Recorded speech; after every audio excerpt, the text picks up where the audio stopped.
အားလုံးပဲမင်္ဂလာပါဗျာထွန်းသက်ပြန်ယူဆိုပါတယ်ဒီနေ့မှာတော့ Messenger မှာကိုယ့်ရဲ့ချစ်သူဒါမှမဟုတ်တငယ်ချင်းစားပို့ထားတဲ့ဟာကိုသူတို့မသိအောင်ခုတ်ဖက်တဲ့နီလန်ရဲ့သူတို့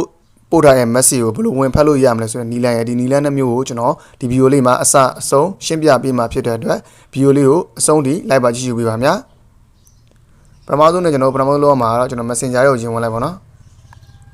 Messenger ရဲ့ကိုရောက်သွားပြီဆိုရင်ဘေးနားမှာရှိတဲ့ဒီအောက်နန်းလေးမှာရှိတဲ့မီနူးဆိုတဲ့ခလုတ်လေးရှိရပါတော့ဒီခလုတ်လေးကိုနှိပ်လိုက်ပါဒီလို setting လေးရင်ပိတ်ရမှာနော်နှိပ်ပြီးသွားပြီဆိုရင်ကျွန်တော်တို့အပေါ်ဆုံးမှာရှိတဲ့ဒီ setting ဆိုတဲ့နေရာလေးရှိပါတယ်ဒီနေရာလေးကိုအရင်ဝင်လိုက်ပါဝင်ပြီးသွားရင်အောက်ကိုနည်းနည်းဆွဲချလိုက်ပါဆွဲချပြီးသွားရင်မှာ privacy and safety ဆိုတဲ့ဒီနေရာလေးတွေ့ပါလိမ့်မယ်အဲ့ဒါကိုထပ်ပြီးဝင်ပြီးရမှာဖြစ်ပါတယ်ဝင်ပြီးသွားပြီဆိုရင်တော့အောက်ကိုနည်းနည်းဆွဲချလိုက်ပါဒီနေရာမှာခေါင်းစဉ်လေးအနေနဲ့ရတော့ကျွန်တော်တို့ဒီမှာ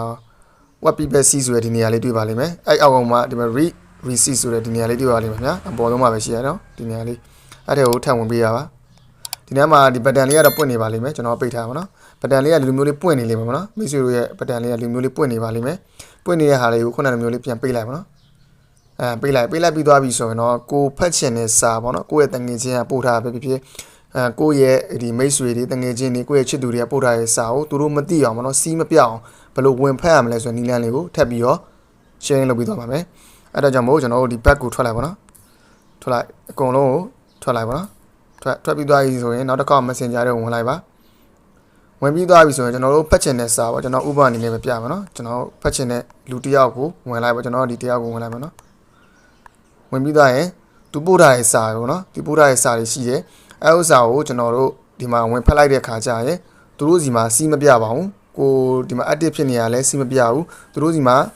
ကိုစာဖတ်တာကိုလည်းစီးမပြပဲဖြစ်နေပါလိမ့်မယ်အကုန်လုံး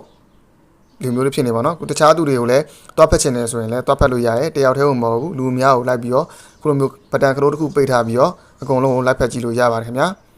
ကျွန်တော်ဒီဗီဒီယိုလေးမှာရလားမရလားဆိုတာလည်း comment လေးမှာမှတ်ပြီးသွားပါခင်ဗျာအားလုံးကိုကျေးဇူးများတင်ပါတယ်နောက်ဗီဒီယိုမှာပြန်လည်တွေ့ဆုံကြပါခင်ဗျာ